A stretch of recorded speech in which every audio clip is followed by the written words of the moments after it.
बिस्मिल्लाहिर्रहमानिर्रहीम, अस्सलाम वालेकुम। मेरा नाम डॉक्टर अहमद इजाज़ है और मैं सिमिलोमी क्लिनिक से हैदराबाद से आपसे मुखातब हूँ। आज हम बात करेंगे एक्टियस पाइकाटा के बारे में। होम्योपैथी की बहुत ही पॉपुलर जो है वो रेमेडी है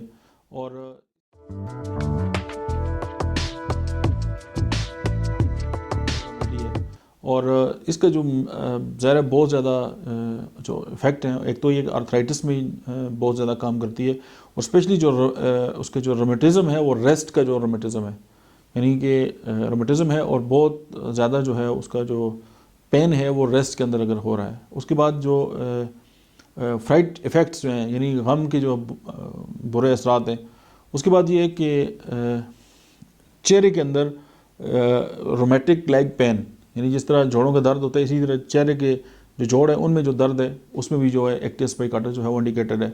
उसके बाद कार्डियोवास्कुलर स्पाज्म, यानी कि दिल के अंदर इस तरह का एहसास जैसे दिल के अंदर जो है वो स्पाज्म जो है वो डेवलप हो गया है। उसके बाद special rheumatic pain in small joints, यानी फिंगर, एंकल, टो, रेस्ट वगैरह में जितने स्मॉल जॉइंट्स में यहाँ पे कॉलोफाइलम भी जो है वो इंडिकेटेड है।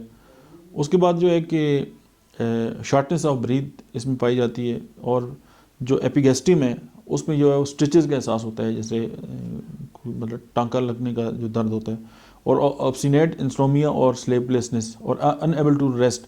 अब इसमें कॉफ़ियों में भी ये सिम्टम पाया जाता है और एक्टियस पाइकाटा में भी ये पाया जाता है। और स्पैस्मोटिक एक्शन ऑफ मसल्स, ये भी बात है।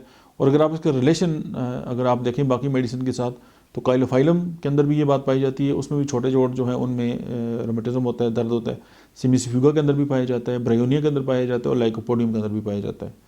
दैट्स इट, मिलते हैं नेक्स्ट वीडियो में, तब तक आप देखते रहिए डॉक्टर अहमद इजाज़ ऑफिशियल।